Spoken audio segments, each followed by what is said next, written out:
नमस्कार प्रेक्षकांनो, स्वागत आहे आपल्या या यूट्यूब चॅनलवर.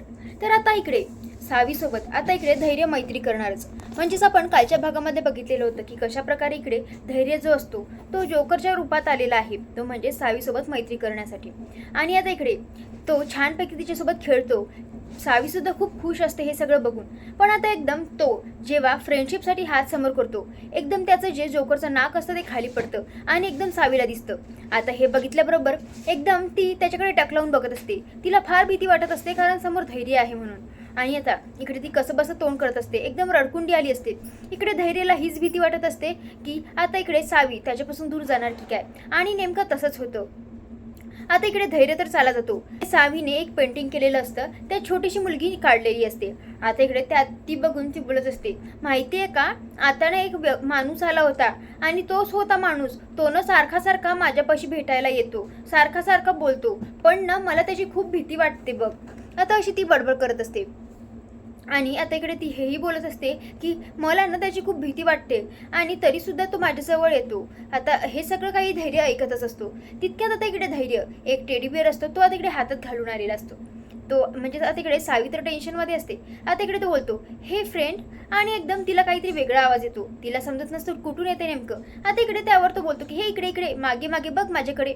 आणि तो जो माणूस आहे ना तुला भेटायला आलेला होता तो खूप छान आहे बघ, आणि ना तो तुझी माफी मागणार आहे, असं मी नाही तोच म्हणणार आहे. आणि हे सगळं धैर्य सगळं काही करत असतो कारण आता इकडे सावीसोबत त्याची मैत्री व्हावी म्हणून.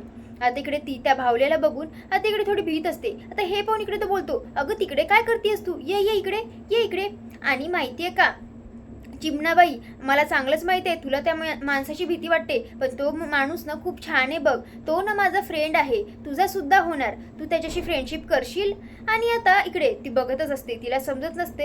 आता इकडे त्यावर धैर्य बोलतो, अगं तू अशी काय बघतीयस. आणि आता इकडे तो मुद्दाम त्याच्याकडे बघतो, म्हणजे स्वतःकडं धैर्यकडे बघायला लावतो त्या भावल्याला आणि बोलतो, हा जो फ्रेंड आहे ना हा ना तुझी माफी मागणार आहे. आता असं म्हटल्याबरोबर इकडे धैर्य बोलतो की माहिती आहे मला तुला ना माझी भीती वाटते, पण खरंच माफ कर मला, सॉरी. आता असं म्हटल्याबरोबर इकडे ती फक्त बघतच असते.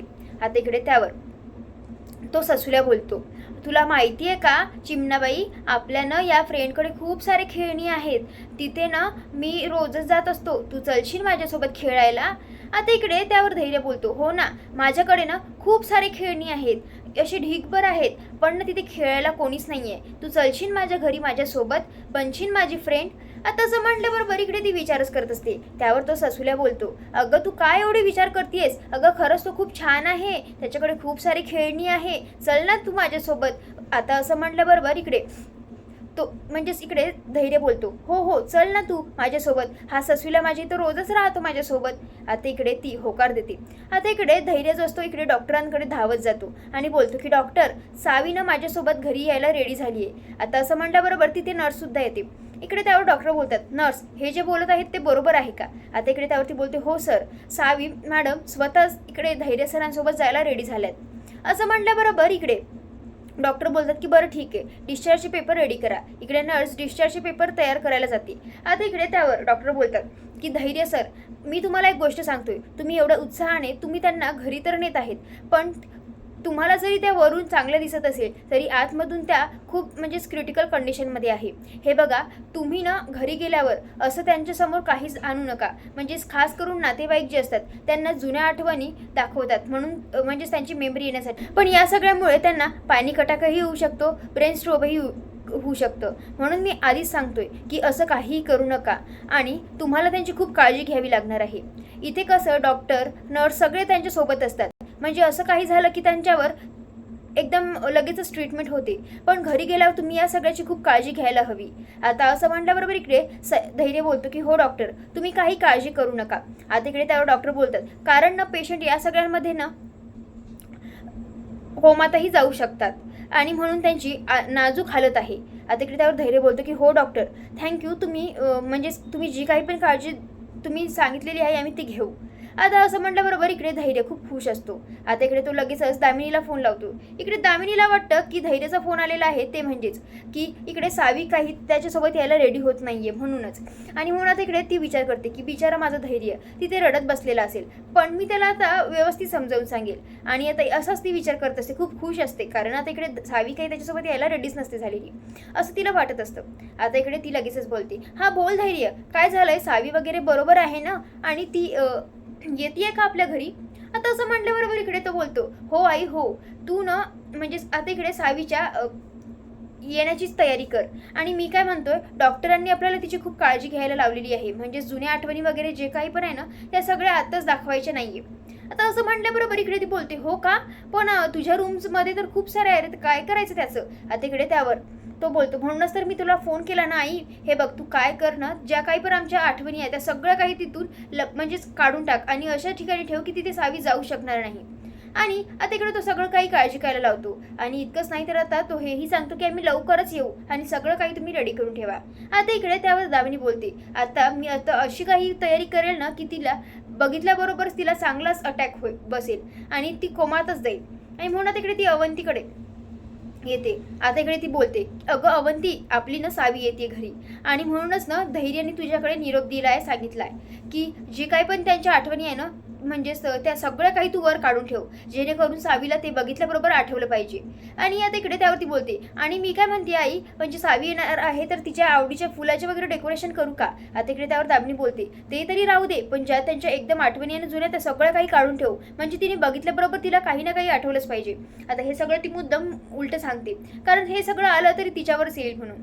आता इकडे दुसरीकडे विलास आणि भास्करने सगळे काही पेपर्स रेडी करून ठेवलेले असतात, ते म्हणजेच बिझनेसचे जे काही पण हक्क आहे, अधिकार आहे, आता सगळं काही त्यांच्या नावावर करण्यासाठी.